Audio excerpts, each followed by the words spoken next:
না না, আসসালামু আলাইকুম। সবাই দোয়া করবেন আমার ছেলেটার জন্য, দেশের বাইরে আছে। আল্লাহ যেন ওনাকে সুস্বাস্থ্য কামনা করে। ধরো মানে মুট করে দিচ্ছি ভাই, দোয়া করো। তুমি ও গরিব মানুষ মানে। ওকে, ধন্যবাদ, থ্যাংক ইউ, থ্যাংক ইউ। দোয়া আমার ছেলের জন্য দোয়া করো। আচ্ছা, ঠিক আছে। তো ঘটনা হচ্ছে ওই সদকাতুল জারিয়া হিসেবে এই মানে এই রমজান মাসে আপনারা যাকে দিবেন চুপ করে দিবেন, মুট করে দিবেন। কত দিবেন না দিবেন এটা এটা আপনার ব্যক্তিগত ব্যাপার। হইতে পারে 500, হইতে পারে 1000। মানে এমন একটা টাকা দিবেন যে টাকাটা দেয়া সে সামনে একটা ঈদ আসতেছে যেন রমজানের বাজারটা করতে পারে বা একটা কিছু করতে পারে। তো আমার ছেলের জন্য দোয়া চাচ্ছি।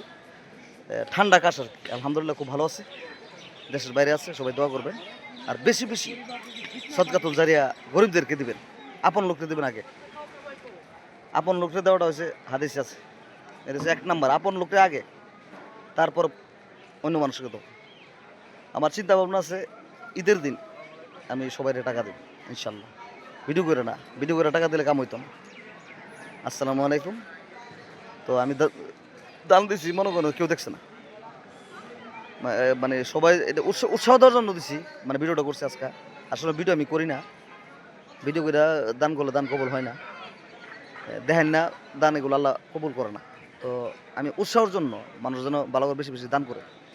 আমার সমবাটি যারা আছে, যারা দেশ বিদেশে যারা আছে, সবার প্রতি আমার দোয়া রইল। আসসালামু আলাইকুম, সবাই ভালো থাকবেন। শাহিদ গেছে কাল্লা বাবার দরবারে। আসসালামু আলাইকুম। এই অল্প কিছু কোনো মধ্যে তারা নামাজ জানাবো সবাই। আসসালামু আলাইকুম। লাইক শেয়ার আমার ভিডিওটা বেশি বেশি লাইক শেয়ার করেন। আসসালামু আলাইকুম।